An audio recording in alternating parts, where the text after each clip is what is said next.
Nih, tolong bantu klik tombol subscribe ya, dan nyalakan tanda loncengnya. Mari kita sama-sama memuliakan nama Tuhan Yesus di media sosial, khususnya YouTube. Gratis kok, nggak bayar. Saya hitung dari 3 ya. 3, 2, 1. Terima kasih.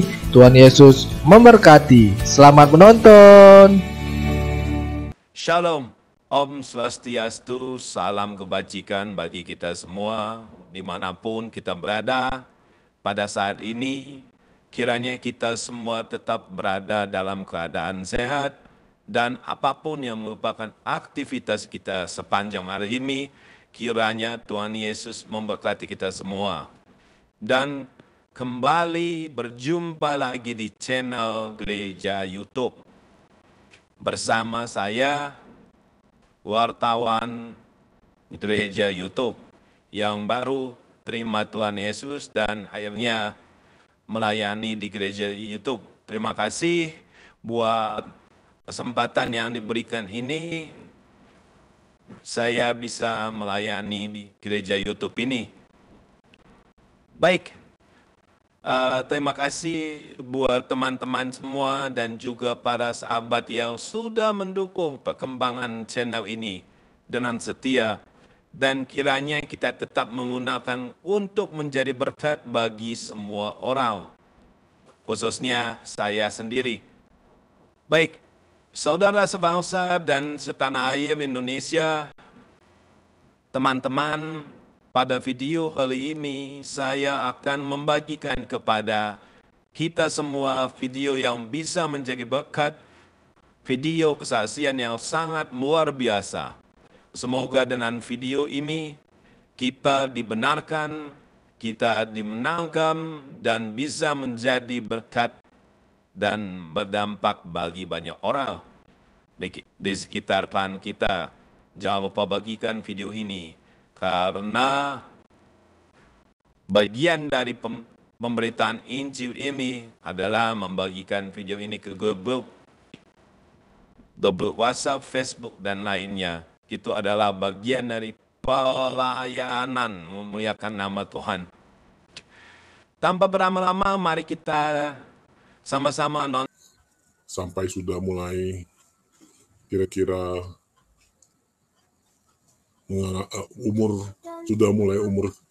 30-an lebih, hampir 40, 38-an, saya mulai menekuni dunia ramal-meramal. Saya dilahirkan, banyak orang bilang saya indigo, saya bisa lihat arwah-arwah atau roh-roh, tapi ya sebatas untuk orang-orang, biasanya orang-orang Chinese menanyakan togel, menanyakan sesuatu pada waktu saya dari umur 5 tahun. Setelah saya sudah mulai sekolah, menginjak karir, saya lupa untuk hal-hal yang buruk itu. Tetapi pada waktu mulai saya mengalami kejatuhan,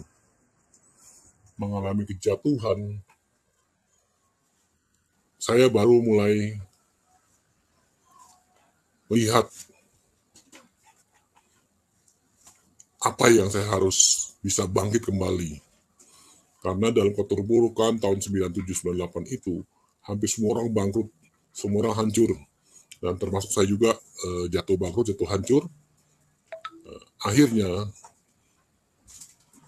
saya masih berpikir untuk bagaimana bangkit menjadi seorang usahawan atau seorang pengusaha. Tapi ada sisi lainnya lagi yang pernah saya lihat, ya seorang nenek saya, seorang peramal. Saya lihat, wah kok enak ya. Nenek saya itu mendalami ilmu peramalan ini, menjalani peramalan ini. Banyak orang datang, banyak orang memberi uang. Akhirnya ketertarikan itulah saya mulai menekuni. Saya mulai belajar ke beberapa tempat dari dalam negeri maupun luar negeri, saya belajar semua. Dan saya mulai menjalani ilmu peramalan dari mulai lingkungan kecil sampai akhirnya menjadi lingkungan besar, dan akhirnya menjadi secara nasional. Memang konsep-konsep marketing yang seperti saya pelajari, saya terapkan dalam hal ilmu entertain atau ilmu peramalan itu saya anggap dunia entertain. Sehingga saya bisa masuk ke dalam perusahaan-perusahaan besar di Indonesia itu yang ingin seperti gathering-gathering dari BCA, gathering-gathering dari Bank BNI, BRI, Bank Mandiri, hampir semua bank, saya sebagai speaker untuk meramal tahun depan akan kejadian apa. Dan berlanjut sampai 23 tahun. Puncak-puncak karir memang makin lama makin tinggi. Sehingga saya juga buka klinik pengobatan Suhuyo, pabrik herbal Suhuyo, dan menjadi satu konsep bisnis dunia ramalan. Memang tadinya cenderungnya ke dunia entertain, dunia yang iseng-iseng, yang dunia yang membuat nama besar itu, tapi akhirnya terjerumus juga masuk ke dalam dunia kegelapan, seperti memanggil arwah, orang kesurupan, orang Cina bilang loktung ya, kesurupan, dunia-dunia yang mengetahui perjalanan kehidupan yang akan datang orang tersebut, dan yang di belakang itu akan sudah kejadiannya apa saja. Kita harus berkomunikasi dengan roh-roh mereka. Kita harus bagaimana mendatangkan roh-roh itu untuk bisa berkomunikasi. Dulu belajar kartu ceki, kartu tarot, kartu bola kristal, lihat aura, meramal pakai kopi, meramal pakai teh, meramal pakai kartu remi, dan lain-lainnya. Akhir garis tangan, wajah, akhirnya sudah mulai masuk ke dalam dunia arwah atau dunia roh. Kita mulai memanggil-manggil roh, arwah untuk bagaimana berkomunikasi, untuk mengetahui orang ini kayak gimana. Orang ini akan ada bermasalah di mana. Nah, di sini sudah mulai ada hubungan-hubungan dengan alam-alam gaib. Memang makin masuk, makin dalam, makin sulit untuk melepaskannya. Karena ada keterikatan kita ke dalam dunia alam gaib ini, membuat kita makin merasa menikmati karena uangnya, menikmati karena nama besarnya, menikmati lagi karena kondisi yang jadi peramal di Indonesia. Mungkin saya anggap setelah Mama Lauren meninggal, saya yang bisa masuk ke dalam segmen market share Mama Lauren. Nah, di sini kehidupan makin melejit, makin tinggi. Untuk bisa melepaskannya itu makin sulit. Karena kenapa? Kita kalau bisa melepaskan itu, biasanya kalau orang ke dalam kejatuhan atau ke dalam kehancuran, dia akan bisa meninggalkan sesuatu yang mereka tidak jalani. Nah, pada waktu ketika mulai di puncak karir, saya melihat ada satu hal yang saya lihat, saya ini harus mengetahui. Pada waktu saya meditasi, saya melihat ada orang serupa kayak saya itu kecil di depan saya. Hanya kecil sekali. Banyak orang kalau meditasi, itu mereka anggap itu roh mereka. Mereka doakan, mereka berbuat untuk roh itu agar supaya bisa menjadi besar. Sudah berjalan waktu, meditasi itu tetap aja kecil, tidak bisa besar roh itu. Akhirnya saya kasih cari tahu, memang seseorang hidup, kita punya daging, punya roh, saya punya jiwa juga. Kalau kita punya kekuatan daging yang besar, makanya roh kita akan menjadi kecil. Dan pada waktu roh kita besar, kedaging kita akan kecil. Memang di dunia ini harus memilih kedagingan atau memilih dunia roh. Kita ingin roh kita, daging bisa busuk, bisa mati, bisa hancur. Maksimal orang-orang umur 100 sudah jadi bangkai. Tinggal alam roh diam, kecil. Dan juga selama saya melihat dunia-dunia roh, dunia roh itu sangat mengerikan sekali dunia roh itu. Karena kenapa? Setiap kali saya melakukan satu ritual, seperti contohnya kalau dalam dunia Taoisme atau orang-orang Cina, ada nama Cit Gue itu bulan 7. Pada waktu bulan 7, orang-orang memberi makan arwah-arwah atau roh-roh tersebut. Arwah atau roh-roh tersebut dalam penantian itu dilepas pulang kembali. Mereka makan seperti binatang, tidak pakai tangan, pakai mulut gitu. Saya melihat dan juga beberapa murid-murid saya melihat ini. Mereka bertanya, mengerikan sekali ya kalau kita jadi roh. Bisa sampai kayak roh kelaparan, roh yang seperti binatang makannya kayak gini. Kita cari tahu. Kenapa kok alam roh ini kita yang sudah, contohnya kita sudah berbuat baik, kita sudah menjalankan hal-hal yang buruk, tidak menipu orang, kok roh kita masih kecil, dan roh kita tuh seperti roh-roh yang kelaparan, roh hewan. Saya juga nggak mau hidup dengan roh-roh kayak gini. Apalagi dalam kematian ini, kita di dunia ini sudah susah. Sekarang kalau sampai susah kayak gini, ini kalau orang di dunia ini kalau bisa jatuh bangkrut atau apa, kita bisa naik kembali. Kita bisa berusaha untuk naik kembali. Kita untuk bisa dengan semangat, dengan perjuangan diri sendiri untuk menaikkan kembali. Tapi kalau alam roh tidak bisa lagi. Mau berubah gimana? Akhirnya, saya minta sama orang-orang, saya datang kemana-mana. Ke Hong Kong, ke orang-orang peramal-peramal terkenal. Coba ramal saya. Saya nih nasibnya nih bagaimana? Sampai tua, sampai meninggal, setelah meninggal kayak gimana? Mereka selalu bilang, wah kamu orang hebat, kamu akan bagus, kamu tidak akan miskin, tidak akan susah, kamu banyak bantu orang. Saya punya kelenteng, setiap tahun saya bagi-bagi beras per ton-ton untuk fakir miskin. Kita sembahyang, kita berdoa. Kita pengen tahu nasib saya gimana. Jangan sampai kita salah jalan dalam hal ini. Kita harus mencari tahu. Saya mencari tahu. Semua jawabannya menyenangkan. ABS, asal Bapak senang. Asal bos senang. Asal saya senang.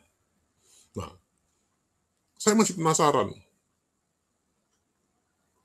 Pada waktu saya masih kecil, saya sering melihat kalau di gereja itu cahaya kuning terang. Sinar terang seperti matahari. Saya bilang, saya harus cari roh yang terang kayak ini.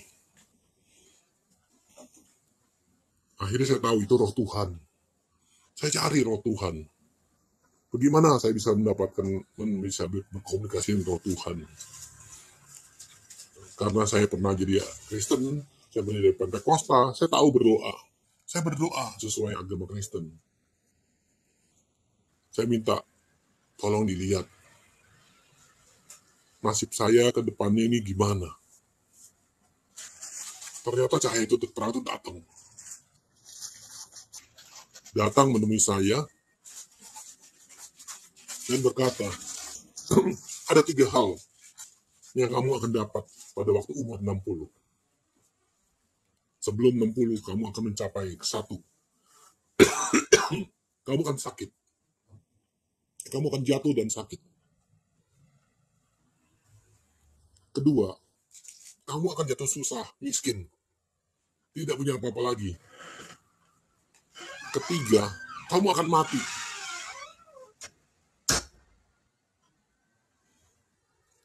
Akhirnya, saya masih berpikir, oh sekarang masih 5 tahun lagi. Gak usah, nantilah. Kalau sudah waktu dekatnya saya baru bagaimana saya bebenahi diri saya. Sekarang yang penting saya cari uang banyak-banyak. Supaya saya bisa beli sesuatu.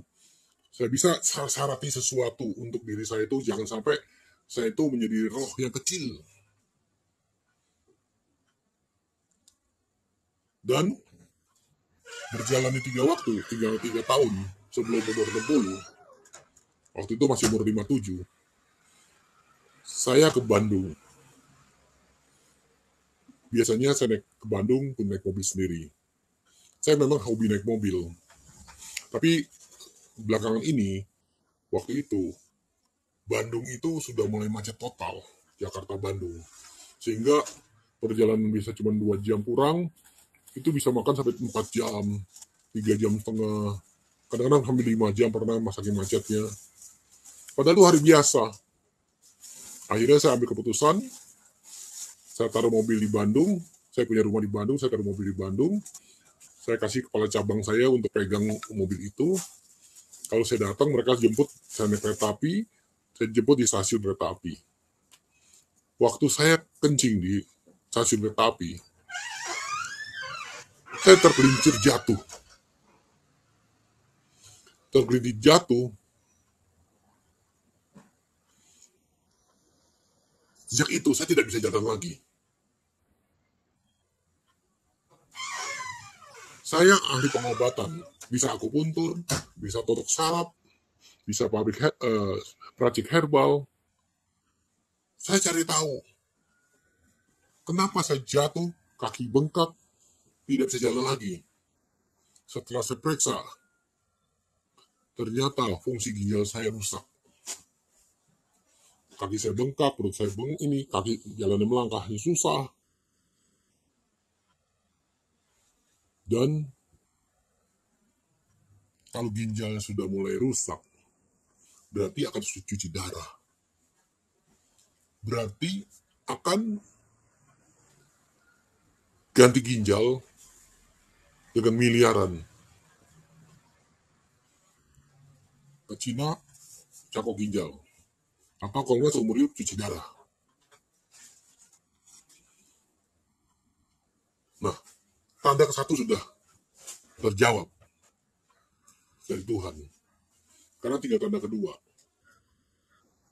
Tanda kedua, saya bilang, wah, klinik pengobatan saya begitu banyak tersebar di Jakarta, Jabodetabek, Bandung. Bagaimana bisa bangkrut? Ternyata tanda itu datang. Istri saya menceraikan saya, menggugat cerai. Dan memang saya pernah berjanji kalau cerai itu semua harta kasih kamu. Dia nuntut ini harta kasih saya semua. Karena saya ada perjanjian ke sana, saya tanda tangani semua. Oke, saya akan kasih kamu semua. Saya tidak akan datang untuk sidang supaya 3 kali datang langsung cerai. Dan harta kasih semua. Di situ tanda kedua sudah habis, sudah mulai datang. Saya jatuh miskin karena apa? Semua harta kasih dia. Dan ada satu hal lagi yang bikin saya bangkrut. Karena semua orang bisnis pasti ada hutang. Kalau harta, semua uang dikasihkan ke istri, hutang masih saya pegang pakai nama saya. Dan akhirnya saya timbul hutang yang saya harus selesaikan. Nah, disinilah kejatuhan saya yang kedua. ramalan Tuhan kepada saya, dua hal itu sudah masuk. Tinggal matinya saja. Kalau Bapak dan Ibu semua, kalau mengalami seperti saya merasa khawatir. Karena kenapa? Kalau sekarang saya sudah bertobat, saya mati, saya sudah tenang karena saya sudah menerima Yesus. Karena roh saya sudah besar, tidak kecil lagi. Nah, di sini saya mulai memohon pada Tuhan. Tuhan tolong saya. Tuhan tolong saya. Tuhan baik. Tuhan datang menolong saya. Didatangkanlah seorang wanita yang umurnya beda 29 tahun. Mengantar saya ke dokter, berobat. Memang kita sudah mengenal lama. Dari dia di Arta Gading, dia sebagai tenan relation, saya di sana sebagai tenan. Karena seringnya bertemu, akhirnya saya menganggap dia seperti anak saya sendiri. Beda 29 tahun. Akhirnya dia injili saya. Karena saya belum tahu Tuhan mau nolong saya dari mana saya mulai untuk pertobatan saya, untuk saya bisa sembuh. Tuhan datangkan seorang wanita memberitakan Injil sehingga saya tahu harus bertobat. Akhirnya saya melakukan pelajaran agama Kristen kembali selama 3 bulan. Dan saya dibaptis. Supaya tidak viral, saya dibaptis, saya menggendam. Di gereja saya gendam. Semua orang tidak tahu saya itu Suhuyo yang datang. Pada waktu dibaptis pun juga, saya minta dibaptis secara privat. Di tempat teman saya, Idilio, atau orang konglomerat yang rumahnya di Tekumar 14. Bro, pinjam tempat ya, kolam renang kamu buat dibaptis. Oh ya silakan. Kalau masuk Kristen lo, iya. Tapi diam-diam aja ngomong orang-orang ya. Saya masih berpikir jangan sampai viral, jangan sampai gempar. Asal yang penting kita dalam pertobatan. Tapi memang setelah saya susah, setelah ini saya sudah diceraikan sama istri, datang satu perempuan, saya sempat berdoa sama Tuhan saya sendiri. Kalau bisa Tuhan kasih saya jodoh lagi. Tuhan kasih, itu loh orang yang datang sama kamu, yang kasih penginjilan kamu, itu jadi istri kamu. Wah, masih muda sekali Tuhan, beda 29 tahun. Makanya Bapak Ibu semua, kalau ingin mendapat istri yang cantik, seperti istri saya yang sekarang ini, yang kuatnya iman, minta sama Tuhan. Tuhan akan memberi yang terbaik. Terus saya bilang, beda 29 tahun Tuhan.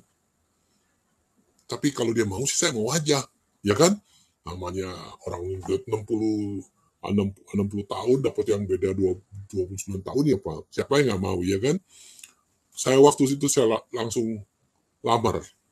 Terus saya langsung nembak. Mau nggak kamu jadi istri saya? Dia bilang mau. Wah, puji Tuhan. Tapi masuk Kristen. Saya bilang, ya udah, oke. Belajar agama, dibaptis. Pada waktu dibaptis, masuk dalam air. Terus diangkat dalam air. Semua orang bilang, wow, Suhuyo. Ternyata ilmu gendam hilang dengan air baptisan. Kalau dulu saya beranggapan saya orang yang paling pintar ahli gendam. Saya pernah mengajar ilmu hipnotis di semua tempat, menghipnotis massal seluruh orang. Sekarang menggendam satu gereja tidak tahu itu Suhuyo. Tetapi pada waktu masuk dalam air, timbul Semua orang menunjuk Suhuyo, singer, WL, pendetanya semua. Sampai dia ke ketua pendeta, Pak itu Suhuyo tuh Pak, yang kita baptis tuh. Viral langsung kemana-mana.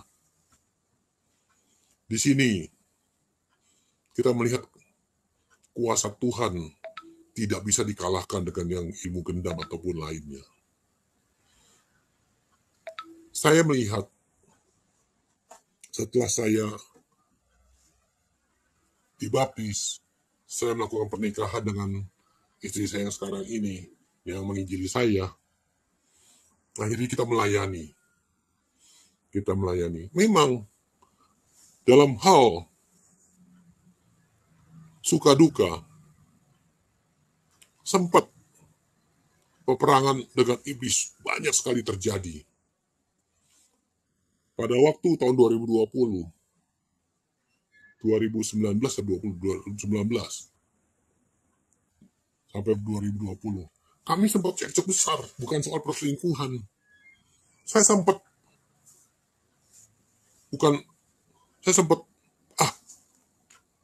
capek jadi orang Kristen, mendingan saya balik aja udah. Saya sempat meramal lagi. Tahun 2020, saya bilang, Indonesia banyak kematian. Karena kenapa? Dalam ilmu togel, buku togel daftar mimpi, angka 20 itu peti mati. Kalau 2020 peti mati 2 kali, banyak peti mati akan terjadi. Pas bilang, wah ya bener. Sampai Gisel juga saya ramal. Kenapa Gisel masuk ke pengadilan kalau ke polisi kemana pakai baju putih? Supaya dia bisa bebas. Karena ada syaratnya situ. Tapi Tuhan tidak mau saya balik kembali. Akhirnya kami berdua dirukunkan kembali oleh Tuhan Yesus. Akhirnya kita rukun kembali menjadi suami istri, dan kita tidak ada pisah ranjang. Kita makin melayani makin besar. Kita dilantik langsung jadi pendeta. Kita sekarang malah menjalankan klasis karismatik setara dengan sinode. Kita bisa melantik orang. Di sini kita melihat kuasa Tuhan betul-betul ada. Kita jangan peduli. Orang punya ngomongan, wah ini masih ngeramal, masih ini, masa bodoh. Yang penting saya fokus dengan Tuhan Yesus. Jadi orang Kristen nggak gampang. Pada waktu saya menjadi orang Kristen, apalagi menjadi pendeta Kristen, kalau sulit itu sangat sulit. Sangat itu 7 kali sulit. Sangat sulit. Sangat sulit sekali. Karena kenapa? Nggak gampang.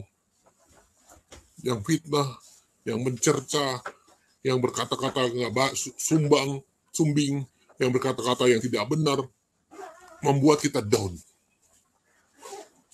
Tapi kita selalu dekat sama Yesus, dekat sama Roh Kudus, selalu dikuatkan, sehingga kita maju terus. Akhirnya kita sekarang ini punya gereja sendiri, kita juga punya jemaat sendiri, kita bersyukur, jemaat juga sudah banyak. Kita cuma satu sekarang ini. Kita ditugaskan oleh Tuhan untuk melayani. Kita fokus melayani. Soal financing, soal keuangan, kita serahkan ke Tuhan aja semua. Tuhan yang cukupi. Saya juga berjanji sama istri saya berdua. Pada waktu saya melayani ini, saya tidak akan mencari makan di gereja atau dalam penginjilan.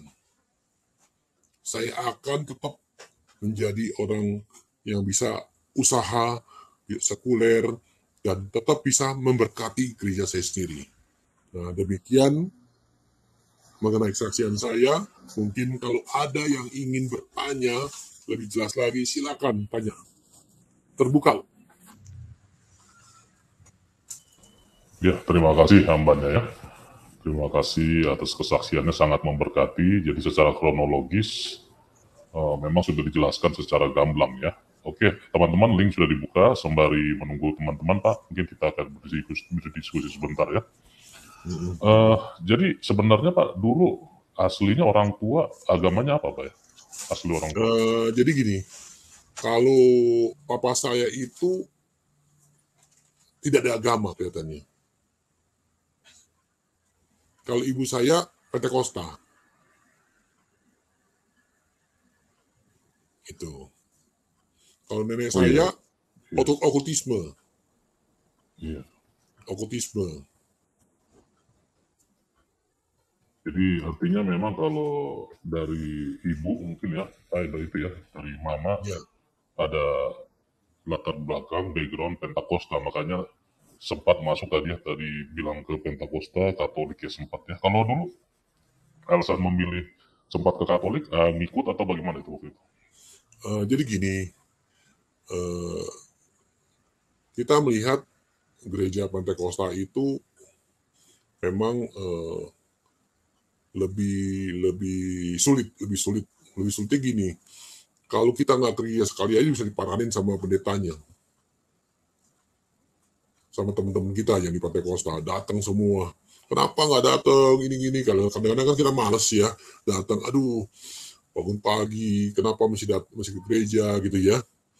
Nah, terus malah diparanin sama teman-teman. Jadi merasa terganggu, kok Katolik lebih enak ya. Nggak ada yang paranin, mau datang nggak datang terserah gitu loh. Jadi nggak ada yang mengganggu privasi kehidupan kita gitu. Akhirnya kok lebih enak Pak Katoliknya daripada Pentekostanya gitu loh. Jadi makanya sekarang kalau saya punya gereja, saya tidak akan memaksakan orang menjemput, ayo ke gereja gitu. Jadi kelihatannya makin kurang bagus gitu loh. Karena memang seseorang dia mau ke gereja atau tidak ke gereja itu bukannya kita yang mengajak. Kalau dia sudah tergerak hatinya, itu Tuhan yang sendiri yang panggil, itu pasti datang. Jadi kita tidak perlu mengajak-ajak gitu loh. Itu. Ya oke Pak. Nah jadi berarti boleh tahu Pak, tahun berapa itu mulai Saya baptis lahir ya? tahun 58. Oh bukan Pak, maksudnya tahun berapa baptis yang menghilangkan ilmu gendam itu ya? Jadi itu kan di situ momennya ya. 2018. 2018. Oh jadi masih baru. Bulan Maret. Terus 21 April saya nikah. Iya. Jadi bertobat tapi masih baru. Jadi sempat Bapak bilang tadi ada sempat tergoda lagi untuk kembali ya, terutama meramal-ramal itu cobaan untuk godaan kembali itu sekarang ini bagaimana Pak? Kalau Sudah sekarang hilang malah sama sudah sekali enggak. atau bagaimana? Kalau sekarang malah sudah tidak ada lagi karena gini. Kalau kemarin ini kan saya merasa kecewa sama istri. Kok kamu yang masukin saya ini kok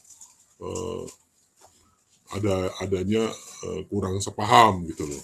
Tapi sekarang ini saya merenungi, benar juga dia yang benar, bukan saya yang benar gitu loh.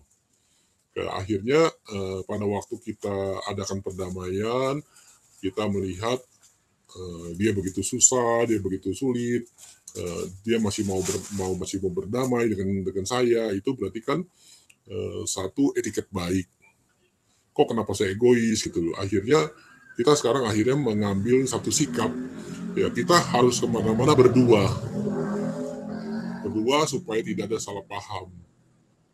Jadi contohnya kadang-kadang dibilang, wah saya diam-diam nyumpet untuk pergi meramal gitu kan. Padahal saya pergi sama teman-teman masih suka datang ngobrol gitu ya.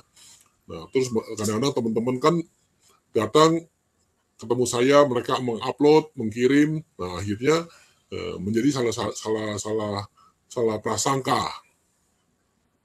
Jadi memang sekarang ini istri saya sebagai CCTV saya, jadi kalau saya kemana-mana dia ikut, dan kalau kita pergi kemana-mana melayani Tuhan ataupun kita, saya juga masih ada pengobatan ya. Pada waktu saya terima akupuntur, saya mengobati orang, saya mengunjungi klinik-klinik pengobatan saya. Jadi dia juga ikut sehingga dia tahu bahwa aktivitas saya sebenarnya apa sih gitu loh. Jadi sama-sama tidak rahasia lagi gitu. Oke Pak, jadi artinya ya puji Tuhan ya, artinya keinginan untuk kembali itu ya mudah-mudahan ya kita juga doakan bersama itu tidak akan kembali lagi, apalagi dengan keseriusan Kalau pelayanan itu kembali ya. sebenarnya sih tidak mungkin, Pak. Tidak mungkin ya, betul. Karena gini, kalau Bapak bisa melihat arwah atau roh-roh Hmm, seperti saya, mungkin Bapak akan takut. Seperti contoh, saya juga pernah konsultasi sama roh-roh saya yang di kelenteng tempat saya bangun. Saya bangun 3 miliar, kelenteng saya kunci. Sampai sekarang tidak ada aktivitas.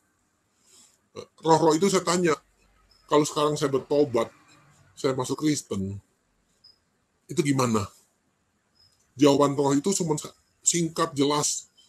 Kalau saya masih seperti kayak saya sekarang ini, masih punya daging, masih punya jiwa, masih punya roh, saya akan bertobat seperti kamu. Tapi karena saya sudah jadi roh, saya tidak bisa bertobat lagi. Sekarang ini saya cuma bisa berbuat baik aja. Belum tentu berbuat baik ini bisa diampuni Tuhan. Ternyata jalan saya benar. Gitu, Pak. iya betul Pak. Jadi saya ada beberapa pertanyaan dulu sebelum ada teman-teman masuk Ya, ya. Jadi silakan. ada 2 pertanyaan sebelum saya lupa. Satu, tadi Bapak sempat bilang roh kelaparan ya. Kelaparannya itu yang Bapak lihat secara fisik, bahkan secara fisik atau bagaimana? Atau secara lapar metafisik? Gimana itu Pak? Jadi gini, kalau dalam bulan 7 Cina, Chitwe, karena saya adalah orang yang terkenal di Taoisme. Taoisme itu adalah pendeta-pendeta yang pakai topi yang kayak saya itu ya, yin yang ya. Itu adalah pemanggil arwah, pemanggil roh. Nah, roh-roh yang meninggal, roh-roh yang diisolasikan karena perbuatan-perbuatan ya dilepas. Itu seperti orang kelaparan pada waktu dikasih sesajen. Oh, contohnya waktu saya ke Bitung, itu ratusan babi dibakar, dipanggang. Roh itu datang. Oh, mereka makan seperti binatang buas. Oh, gitu. Tanpa pakai tangan, pakai itu semua. Jadi, secara kasat mata, memang kita bisa buka mata-mata seseorang tuh, mata batin mereka lihat semua. Itu terlihat sekali roh-roh yang kayak gitu. Oh jadi Contohnya, sesajen itu memang benar-benar dimakan gitu ya? Intinya iya, begitu? iya Oh, dimakan. kirain maksudnya Jadi duniawi ya memang nggak bisa nggak kelihatan, makan yang memang daging duniawi Pak? Oh nggak, gimana? secara fisik sih nggak kelihatan dimakan. Tapi kalau kita makan sendiri itu yang bekas mereka makan, contohnya sesajen-sesajen itu kayak apel, kayak contohnya kayak buah mangga, contohnya lagi kayak biskuit-biskuit yang ditaruh atau makanan-makanan yang kita makan ya Pak ya. Itu kalau kita setelah sesajen itu mereka roh-roh itu makan, kita coba makan daging itu sendiri, itu rasanya hambar Pak. Rasanya itu tidak ada Ya, rasa makanya saya mau nikmatnya. jelaskan dulu, berarti kan dia makan, tetapi secara duniawi, misalnya daging itu tidak lenyap gitu, tidak hilang. Tidak Gitu. lenyap, tetap ada, Ah, tapi itu. rasanya sudah hilang. Jadi dia makan rasanya itu ya, semua itu ya. Ya, Betul. rasanya udah hilang. Seperti apel, mangga itu rasanya udah hilang. Jadi hambar aja gitu. Iya ya, dunia roh itu seperti itu. Nah, artinya di dalam dunia roh ya, terutama yang dunia roh yang di dalam neraka lah kita istilah bilangnya lah ya, yang Ya, katanya nanti ada apa ya, penghukuman itu. Jadi kelaparan secara fisik dan semua pun itu ya, yang itu dan apalagi kejauhan dari Tuhan, itu sifatnya begitu ya, karena neraka secara jiwa atau roh itu. Bagaimana menurut Bapak itu? Dari segi dulu itu. kalau saya melihat ya, pada waktu saya meditasi, roh saya kecil. Dan kalau saya melihat beberapa orang yang rohaniawan, terutama orang-orang dari Kristen, itu rohnya besar. Dan setelah kita buka Injil juga, ternyata memang roh Yesus itu, roh Tuhan itu besar. Iya, betul ya. Iya. Jadi, kita di sekarang ini hidup, kita tidak boleh roh kita kecil, sehingga kedagingan kita besar. Kalau roh kita kecil, kedagingan kita besar. Pada waktu kedagingan kita besar, kita merasa apa yang kita dapat? Kesakitan, punya rasa dengki, punya rasa emosi, sehingga tuh banyak hal-hal yang buruk-buruk itu semua dalam kedagingan itu ada di dalam tubuh kita. Nah, sekarang ini setelah saya mendapatkan rohnya besar, roh besar itu apa sih? Roh besar itu kita harus menjadi murid Yesus. Setelah pertobatan kita harus melayani menjadi murid Yesus. Kita melayani untuk menjangkau jiwa, kita melayani apa yang kita bisa, Tuhan memberi kita karunia-karunia. Nah, kita jalankan, kita menjadi roh besar. Saya melihat seseorang yang rohnya besar, seperti sekarang saya alami. Pada waktu roh saya mulai besar, ada 3 hal yang saya dapati. Kesatu, ginjal saya berobat baik. Tidak ada tanda-tanda kerusakan ginjal. Diabetes saya normal. Asam urat saya normal. Tensi darah saya normal. Tuhan memberi kesehatan saya karena saya punya roh besar. Kedua, saya tidak usah seperti dulu, kalau orang Chinese bilang, kalau kita punya kesempatan cari uang, carilah kesempatan, kalau perlu 24 jam, kalau perlu 28 jam, kita cari uang. Ternyata, falsafah itu salah. Kalau kita ikut Yesus, kita roh kita besar, kita melayani Tuhan, kita tidak perlu meminta sama Tuhan. Berdoa, minta sama Tuhan. Tidak perlu berdoa. Karena kenapa? Kalau kita jauh sama Tuhan, kita harus berdoa sama Tuhan supaya Tuhan bisa membantu. Tapi kalau kita sudah masuk ke dalam rumah Tuhan, ke dalam tubuh kita ada di hati kita ada Tuhan Yesus. Kita tidak usah meminta karena semua kebutuhan Tuhan itu cukupi. Kita sakit tidak obati, kita butuh kehidupan Tuhan cukupi. Seperti saya, pada waktu 4 November tahun 2021,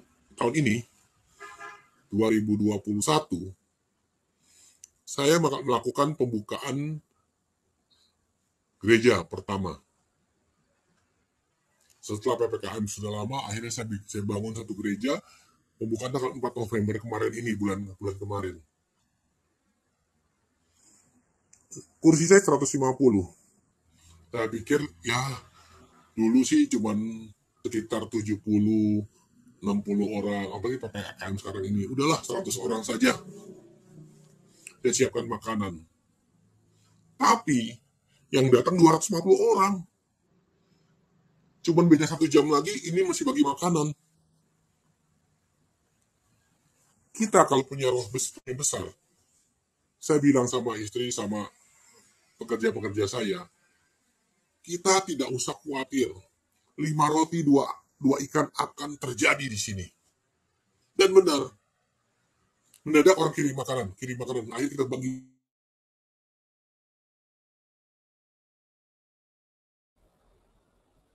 Ya maaf teman-teman ya, ini mungkin ada gangguan sinyal sedikit. Kalau kita, kemujizatan akan terjadi kalau kita masuk dalam Tuhan. Kita tidak usah minta, Tuhan akan memberi. Semua orang bilang, wah, itu bisa datang 250 orang, mungkin bagi-bagi uang. Kasih duit.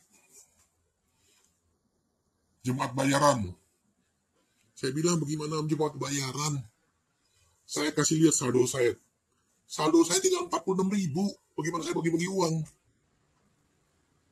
Tapi, saya tidak minta, Tuhan minta saya uang, Tuhan, siapa ini, uang pribadi saya untuk gereja sudah habis buat ini. Tapi tidak, Tuhan kasih saya angpau, langsung turun 20 juta. Di sini kemujizatan Tuhan datang kan. Jadi kita tidak perlu khawatir. Karena kalau kita punya roh besar, kita jangan takut kesakitan. Sekarang ini semua saya normal. Diabetes normal, asam urat normal, tensi darah normal, semua normal. Sampai kreatinin itunya juga bagus. Dari sini Pak Mas Bur ya, Iya. kita bertobat. Kita sekarang ini punya satu hal. Bagaimana kita memberikan orang-orang semua untuk menjangkau jiwa, melakukan pertobatan. Banyak sekarang ini orang-orang yang dulu datang ke saya untuk meramal, untuk ini semua. Kenapa mereka diskusi? Saya menjelaskan semuanya. Mereka benar-benar.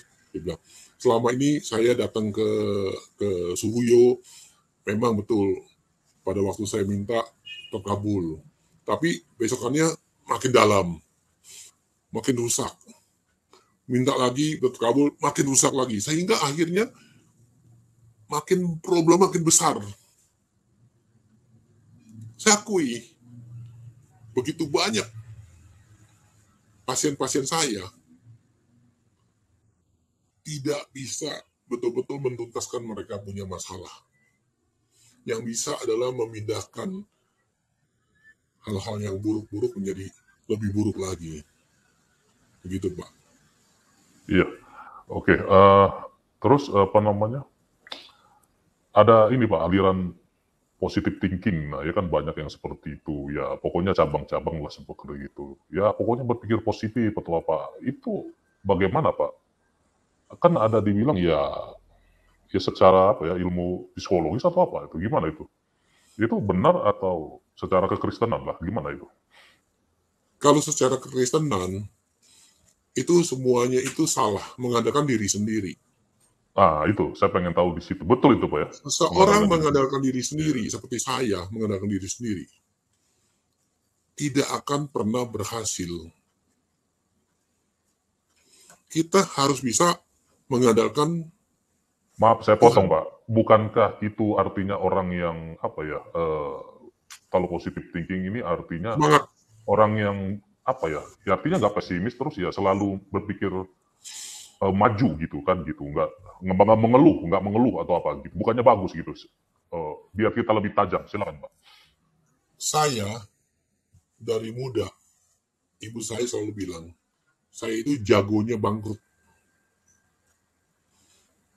Bangkrut, bangkit lagi, bangkrut, bangkit lagi. Saya bilang sama ibu saya, kalau saya punya 10 usaha, 9 bangkrut, 1 usaha bisa jalan, ini seumur hidup saya bisa jalanin. Saya bisa cari makan buat diri saya. Kalau bangkrut cuma satu kali. Tapi apa sekarang ini? Saya punya klinik pengobatan. Pada waktu PPKM semua hancur. Semuanya tidak ada jalan lagi. Tuhan hempaskan semua. Dan pada waktu kena COVID ini, banyak orang yang hebat-hebat semua jatuh hancur. Mereka yang mempergunakan uang, pakai bank, dan lain-lainnya. Termasuk saya. Saya juga berbisnis saham. Pada waktu saya sudah kejatuhan semuanya, saya berdoa sama Tuhan, Tuhan, saya nggak ada income, tolong tunjukkan, saya harus cari income apa, cari makan apa. Tuhan memberi 3 tanda ke saya juga lagi. Satu adalah orang pakai kursi roda. Kamu kan speakernya saham. Dulu kamu di BNI Sumitomo Life, pembicara sekian tahun, saham koreksi dan naik, koreksi naik, selalu saya tanya sama saya, kamu jawab dengan benar. Saya bilang, ya karena kondisi sekarang ini nggak bisa, saham semua turun anjlok, lawan siapa yang bisa naikin lagi? Sempat saham itu kan 6.000 ke bawah semua, sehingga semua saham anjlok semua. Terus datang lagi teman saya, kalau saya bagian gambar rumah, dia bagian instalasi listrik. Dia bilang, saya nggak ada instalasi, saya bisnis saham jalan. Tanda kedua. Tanda ketiga adalah wakil gembala satu gereja GBI. Saya sekarang main saham. Saya satu hari dapat 1% untung lumayan. Terus teman saya yang arsitek yang artistik itu bilang, kamu perlu uang, pakai uang saya. Pakai uang saya. Ya udah, saya pinjam sama dia. Saya juga berpikir saya tidak bisa main saham itu dengan logika saya. Karena semuanya pada bangkrut. Saya mengadakan Tuhan. Saya berdoa sama Tuhan, saya tidak mau bisnis saham ini hasil dari saya punya penglihatan atau saya punya pemikiran. Saya serahkan sama Tuhan Yesus. Mau apa yang saya. Terus keluar Bank Aladin. Loh, bank itu BCA, BNI, yang lainnya udah nggak bisa, apalagi Bank Aladin. Tapi karena saya percaya sama Yesus, saya pikir semua saya sudah serahkan sama Yesus, saya pasang semua.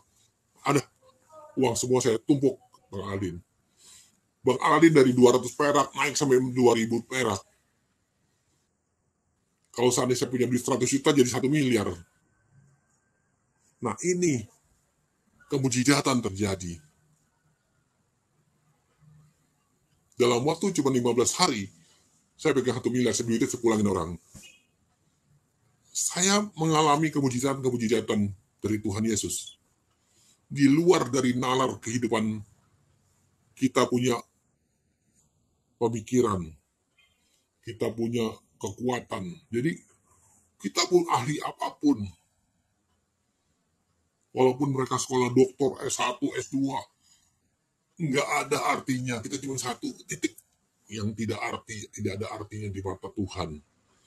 Kita sekarang ini harus betul-betul mengandalkan Tuhan, agar Tuhan yang menentukan hidup kita. Yang diri kita harus membantah-bantah. Sekarang, saya dicerca sama hamba-hamba Tuhan. Masih setan. Sampai kata tai. Semua dimasukkan ke dalam caci maki. Dulu saya emosi. Saya bisa kirim preman, saya pukul. Tapi sekarang saya harus diam. Saya harus merendahkan hati saya. Udah diam. Saya belajar sekarang ini untuk merendahkan hati saya dengan cara bagaimana. Di gereja, saya angkat air WC, air AC, saya tuang, saya buang. Habis jemaat-jemaat makan, saya sapu, saya ambil barang-barang yang sampah-sampah itu saya yang kumpulkan. Saya merendahkan hati saya, merendahkan diri saya sebagai office boy. Bukannya saya mau cari muka sama jemaat, aduh saya ini seorang boksuyo ini masih mau angkat-angkat. Enggak. Pada waktu mereka sudah pulang, saya angkat-angkat sendiri. Saya susun kursi sendiri, saya sapu sendiri, saya ngepel sendiri. Kenapa? Saya belajar merendahkan hati saya, bahwa saya ini bukan siapa-siapa.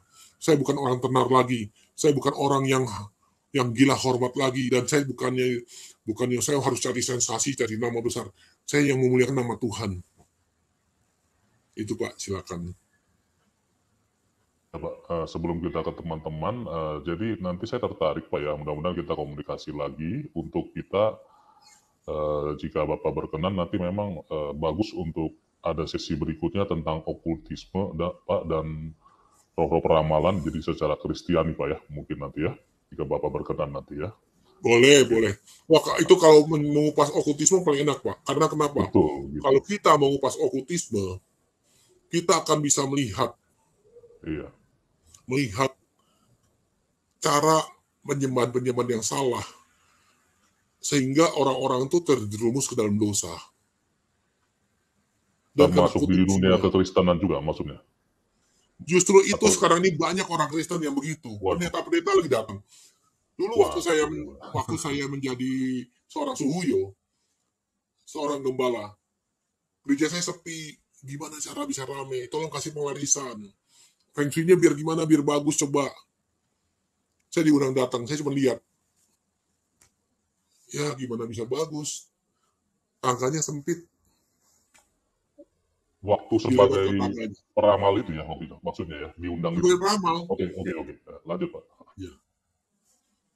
Jadi, di dalam dunia kedagingan, banyak orang dengan berbagai cara untuk datang ke paranormal.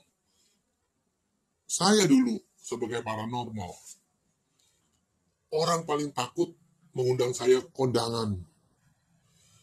Kalau saya datang, wah kamu pakai dukun Suhuyo ya, paranormal Suhuyo ya. Jadi mereka pakai Suhuyo supaya saya tuh tenang, nggak difitnah orang, pakai Suhuyo. Padahal pakai, saya nggak berani undang. Padahal dia hari perkawinan apa semua tanya saya, bayar saya. Dia mendingan kirim makanan ke saya daripada saya harus datang. Tapi sekarang ini, setelah saya bertobat, saya baru lihat satu handphone itu kurang untuk menerima teman-teman ngobrol. Dulu handphone saya satu, jarang berdering. Karena kalau semua orang yang mau konsultasi harus melalui sekretaris saya. Sekarang sekretaris saya sudah berhenti, semua sudah tutup semua. Jadi handphone saya ini sekarang ini saya sibuk sendiri dengan operasional saya sendiri. Gitu. Ya. Oke deh, jadi nanti kita sambung gitu ya, nanti teman-teman ya, kita sambung sesi berikutnya. Oke, ini ada teman-teman, tapi kita ingatkan ya, kita paling waktu terbatas karena Pak Pendeta juga ada kegiatan nanti jam 5 lah habis ini ya, kita sejam lagi. Silakan urutannya Budi Jelly, Pak Nabi 27 nih, Pak Evert, Pak Omnivora, Bu Ana Rulita, dan terakhir Pak Cis. 5 menit ya, silakan Budi Jelly. Ya, silakan. Halo. Ya, salam Budi Jelly. Selamat Ya. Shalom Bapak. Shalom. Mas Nur juga. Bapak Pendeta siapa ya? Jang Boksuyo. Pinsang. Boksuyo. Boksuyo. Lebih akrab. Selamat sore Pak. Luar biasa Sore. ya. Saya sih nggak canggung masalah itu. Soalnya bapak saya tuh dukun waktu itu. Ini orang Kalimantan, ya. Pak. Bapak tahu orang Kalimantan kan bisa katanya di atas atap, Pak. Ada yang alat vital ya, Pak ya. Ya. Bapak pernah dengar itu? Bapak saya itu tahan itu loh, tahan kancung, tahan itu. Iya. Waktu itu kan Pak ya, di Kalimantan waktu itu kan demon ya Pak ya, demonstrasi gitu. Bapak saya ikut gitu. Jadi aduh, kalau udah orang yang begitu saya udah enggak banyak cerita gitu. Saya udah tahu karena bapak saya sendiri gitu. Tapi bapak saya itu keras kepala gitu. Terus saya kan menginjili dia sampai nanti bapak tuh enggak sama loh dengan kita. Kita di dekat Tuhan Yesus, bapak enggak. Mau enggak bapak? Ya anak-anak saya kata dia, oke. Terus lama. Ingat ya Pak, nanti Bapak sampai bertongkat, nanti baru Bapak itu kembali ke Tuhan Yesus. Betul loh. Bapak saya, ya, sebelum dia meninggal, 9 hari dia di rumah sakit itu kanker paru-paru. Terus saya telepon dia, itu lagi bagus. Sekali udah sekarat, dia minta bicara sama saya. Nak, saya mau didoain. Terus ya saya kasih ke bisan saya kan pendeta dia, terus dibawa ke rumah, udah sekarat loh, udah ke itu napasnya. Terus saya nyuruh nanya lah bapak saya, tanya dulu Ise, kalau kami kan ber-Ise. Ise tanya dulu, ada nggak masih jimatnya? Padahal udah ke hidungnya napasnya loh. Lalu dia tunjukkan pakai tangannya loh. Itu di Janang katanya. Dia kan punya kamar sendiri gitu. Terus diambil. Tanya dulu, rela nggak dia buangnya? Tanya, iya rela kata dia, ngangguk gitu. Jadi habis itu baru dia itu tanya dulu mau nggak dia menerima Tuhan Yesus sebagai Tuhan. mau katanya. Lalu didoain gitu. Dan setelah didoain, dia minta mandi terus ditanya lagi, mau rela nggak itu? Rela katanya. Terus bapak saya yang pendeta itu bakar itunya. Terus ngeletup. Terus dia minta mandi. Habis mandi, hilang napasnya gitu. Yaitu, Ya memang kalau ya, orang berat ilmunya, kadang-kadang untuk menghembuskan napasnya susah. iya, dia kepanasan gitu. Memang dia kanker paru-paru, tapi kan kepanasan itu sepertinya mati segan, hidup segan, mati tak mau gitu. Ya memang Lalu dia kalau minta mandi. karena ilmu itu dia langsung nggak bisa mati. Banyak yang nggak bisa mati begitu. Saya banyak sekali sekarang ini mencabut orang Iya, punya jimat-jimat, ikatan-ikatan itu ya, ya ikatan-ikatan. jimat-jimat Oh. sehingga dia baru bisa meninggal. Banyak sekali susuk, ilmu jimat-jimat semua, ada yang keris, mereka setelah mereka dimusnahkan, mereka baru bisa meninggal. Kalau nggak tidak bisa meninggal. Yang Dan salah, anehnya itu bapak saya nggak pernah sakit-sakit loh, Pak. Mm-mm. Pada saat itu baru dia sakit. Ya, ya Ya itulah. memang itu mungkin Belajar jalan pertobatan ya. Jalan pertobatan bapaknya mungkin itu ya. itulah. Saya bilang nanti bapak bertongkat, nanti baru bapak bertobat kembali ke jalan Tuhan Yesus. Terakhir saya bicara sama dia.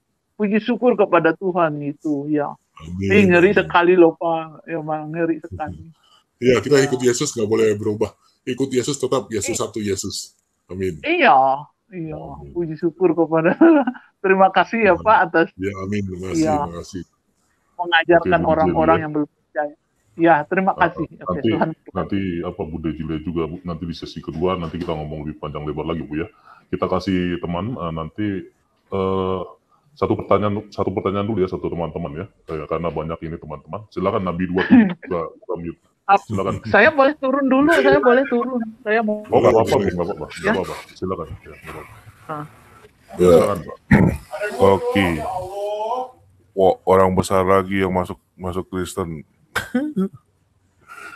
Halo, ya Ya, silakan shalom. Pak. Silakan. shalom Pak, shalom. Shalom. Saya sih nggak mau panjang lebar. Kalau dari segi nama tenar sih, Suhuyo sih udah tenar banget gitu, jujur. Terus saya punya bibi juga pernah berobat sama beliau, ya kan, segala macam. Luar biasa beliau ini. Cuman Suhuyo, aku cuma mau titip pesan. Tadi aku sempat dengar statement Suhu bilang begini, ketika kita dalam Tuhan, roh Tuhan kan besar. Benar nggak Suhu? Ya, Ya, tapi saya cuma titip pesan, Suhu ada satu statement yang salah. apa tuh? Suhu bilang jangan nggak perlu berdoa pun Tuhan tetap ada, ya kan? Bukan gini Pak, maksud gini. Kita sekarang itu jangan berdoa kedagingan. Maaf, Betul. berdoa kedagingan gini. Contoh kita berdoa ya, minta rezeki, minta sakit kita sembuh, sampai kucing, anjing, mobil, rumah kita doakan. Iya. Oh Kita ya, kita berdoa dengan cara gimana? Kita masuk ke dalam kehadirat Tuhan, kita sudah dicukupi semua sama Tuhan. Apapun kita cukupi. Kita tidak Oke. perlu meminta-minta lagi. Karena Benar, Tuhan tidak akan benar. membuat kita meminta-minta. Benar, kalau Suhu memperuncing penjelasan Suhu seperti itu benar. Karena Iya. gini, banyak orang Kristen yang salah paham sama yang arti nama doa. Karena mereka sudah banyak yang terkontaminasi sama teori kemakmuran gitu loh Suhu. Betul, Ya betul. kan? Sehingga mereka dikit-dikit, banyak juga hamba Tuhan yang bilang gini, kalau lu kepengen rumah, lu ulurin tangan, lu bilang, jamaah rumah itu bilang, gue pengen rumah ini. Banyak akhirnya orang yang salah paham gitu loh. Setiap lihat rumah bagus, dia ulurin tangan, minta rumah gitu. Tapi imannya nggak punya sebesar itu. Taunya nggak mau kerja, nggak mau apa ya kan. Kapan bisa beli rumah itu? Doanya kan jadi sia-sia. Sehingga tidak punya kepercayaan bahwa gue udah capek begitu nggak ada hasilnya. Nah tapi kalau Ya. Suhuyo memperuncing seperti itu, dengan kita berada dalam Tuhan, dalam kesusahan apapun ya kan, Tuhan pasti ada di Ya. dalam kehidupan Ya kita. mungkin tadi saya jawabnya Kalau itu kurang benar tuntas banget. ya. Iya makanya saya sempat kaget tadi Suhu. Makanya saya bilang, wah kalau gini mah bisa bahaya saya bilang. Kalau Jadi gini. memperuncing seperti itu benar banget. Ya, terima kasih. Saya minta maaf, salah. Karena gini, saya melihat banyak sekali, terutama jemaat-jemaat saya, berdoa kedagingan.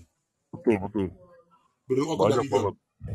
Sehingga sekarang ini saya lagi merubah satu konsep di dalam pemuritan saya. Kita berdoa sesuai roh kita sama Tuhan. Kita berdoa adalah kita berkata-kata bersama kayak Roh Kudus. Kita masukkan ke dalam hati kita untuk menjadi kehadiran Tuhan, itu saja. Betul. Ya. Iya. Jadi Ya, oke. mungkin itu aja deh sementara Pak Terima Masmur. kasih Oke, koreksinya. makasih Terima Pak kasih Su, koreksinya. thank you. Pengasih Pak Nabi 27 mau saingin Pak Pejet ya berarti ya. Makasih, Bukan, Pak. biar heboh. Iya betul, makasih Pak.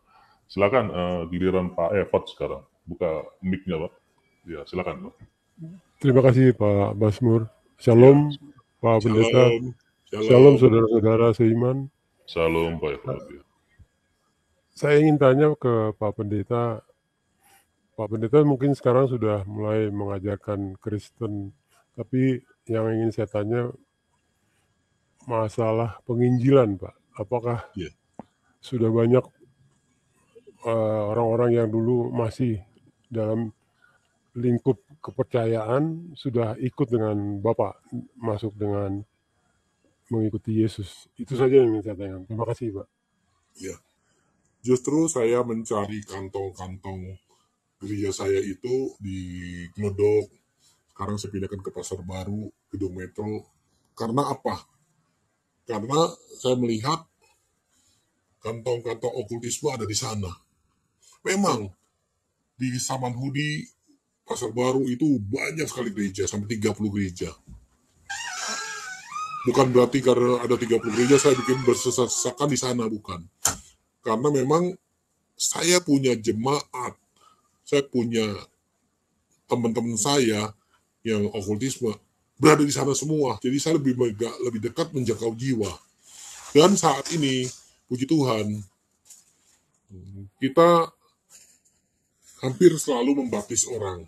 Dan rencana Januari kita akan membaptis juga orang-orang yang belum mengenal Tuhan. Nyanyi aja belum bisa. Kadang-kadang kita sih sampai WL bingung. Ini gimana nih gerejanya nih?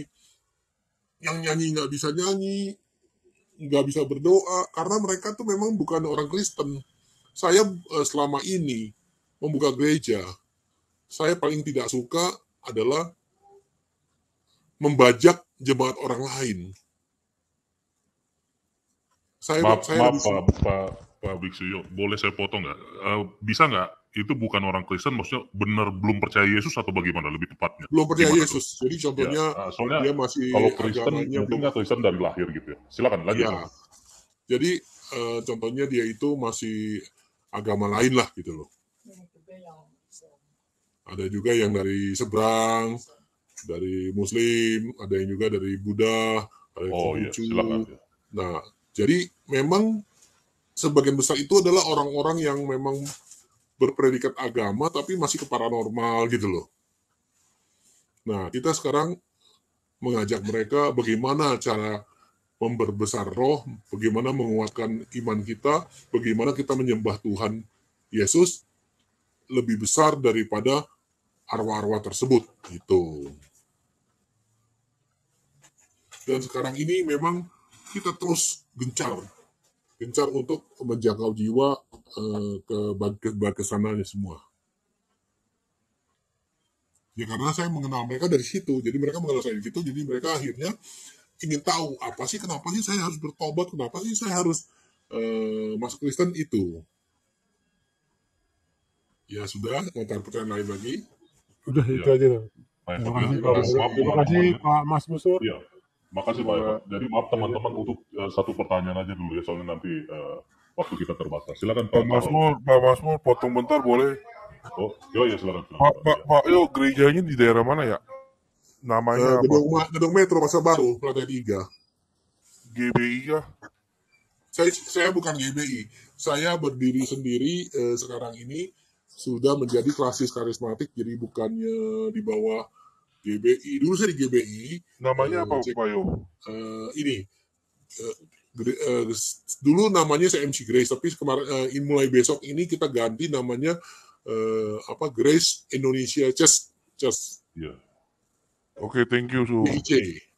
Ya, jadi kalau saya tambahkan sedikit, Pak Pastor Gary Simanjuntak kan teman saya juga, Pak. Jadi memang mereka punya menara doa ya, ada jam 5 sampai jam 7. Sekalian saya promosikan. Terima kasih, Pak.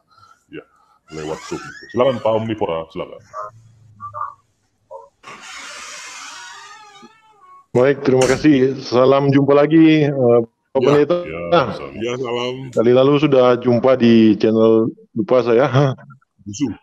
Saya kali lalu kan dijelaskan tentang tusuk sate. Ya. Tentang tusuk sate katanya waktu itu. Nah, ya. Jadi sederhananya yang jadi pantangan kali lalu ya dalam dunia ramal meramal, yang lebih dipangi itu tusuk sate daripada posisi atau daerah tusuk sate daripada sate itu sendiri gitu. Bukan Pak, tradisi Pak. Oh, daripada satenya sendiri ya? Dunia ramal itu kan tusuk sate itu kan satu percontohan tradisi yang menjadi ketakutan orang-orang tersebut. Contoh nggak usah jauh-jauh. Seseorang menaruh pintu di kiri atau di kanan itu menentukan satu suges orang itu sendiri.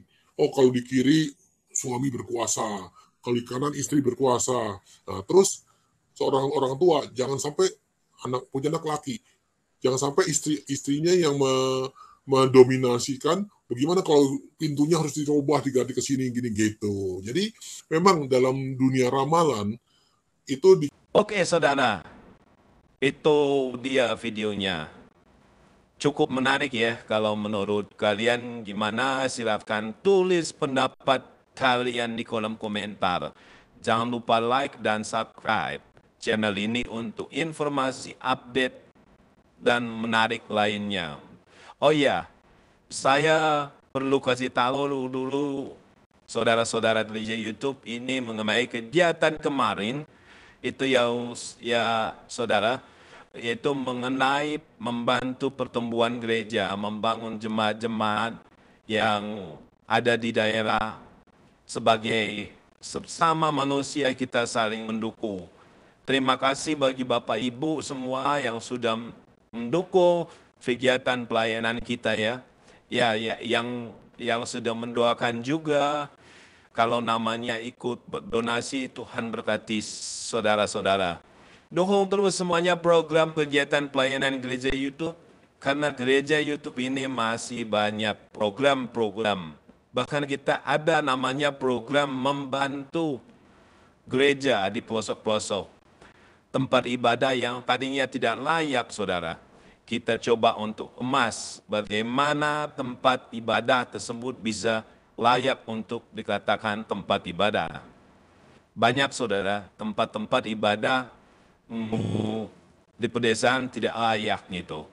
Bahkan bisa dibilang tidak pantas disebut tempat ibadah gitu ya. Membahayakan jemaat. Maka dari itu kami gereja YouTube mencoba membuat kegiatan CMC, yaitu Gerakan Membangun Gereja. Tujuan dari CMC ini tugas dari CMC ini banyak, saudara. Salah satunya selain membangun wujud atau raga gereja atau dibilang fisik biar layak digunakan, selain itu mencoba untuk sampai ke legalitas perizinan gereja tersebut gitu ya. Jadi selama ini kan banyak sekali gereja ditutup karena alasan IMB atau alasan nggak punya izin dari SKB 2 Menteri. Kita bantu coba agar gereja-gereja yang tidak memiliki izin, gereja bisa sepantasnya layak untuk perizinan. Itu ya saudara. Nah, kalau mau tahu kegiatan kita, mau tahu sampai mana proses kinerja gereja YouTube, soal GMG ini, ayo jadi member gereja YouTube. Karena kalau saudara jadi member di gereja YouTube, saudara bisa melihat video kegiatan kami di pedesaan, di tempat terpencil. Kenapa harus dibuat dibuat member? Karena kita khawatir juga bisalah artikan, bisalah gunakan oleh orang yang tidak bertanggung jawab. Tim gereja YouTube juga mau untuk pelayanan ini dianggap spesial dan tidak mau diumbar-umbarkan. Itu kesepakatan kita bersama tim, biar pelayanan ini juga murni untuk memuliakan nama Tuhan.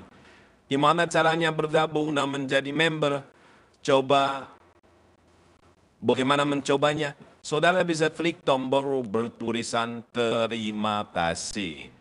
Di situ saudara bisa klik nominal dan klik kirim melalui via apa. Yuk jadilah member. Kalau sudah jadi member, saudara berarti sangat mendukung dan ambil bagian dalam semua pelayanan di gereja YouTube.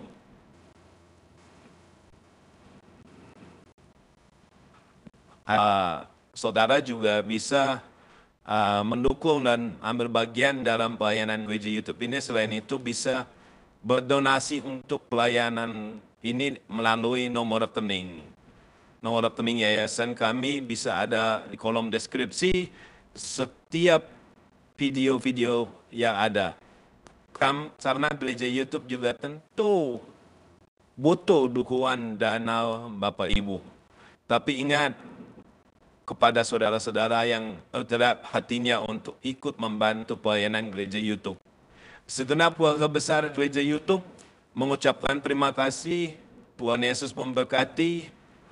Saudara-saudara, satu lagi, ada yang nanya, berapa sih bisa dukung untuk kegiatan pelayanan kita di daerah ini, Bang? Saudara-saudara, untuk mendukung pelayanan ini berapapun bisa, saudara.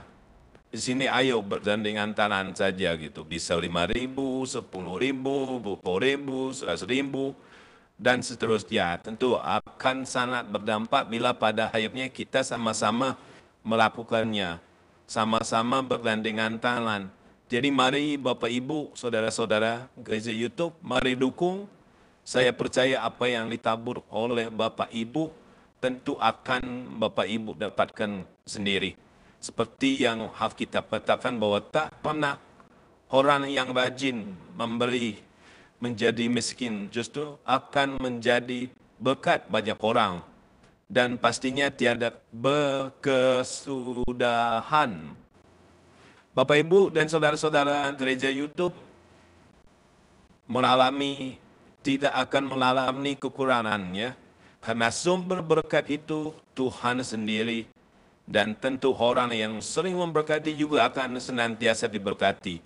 Karena Alkitab berkata, bilang barang siapa yang menabur kepadanya pun juga akan diberikan tuaian.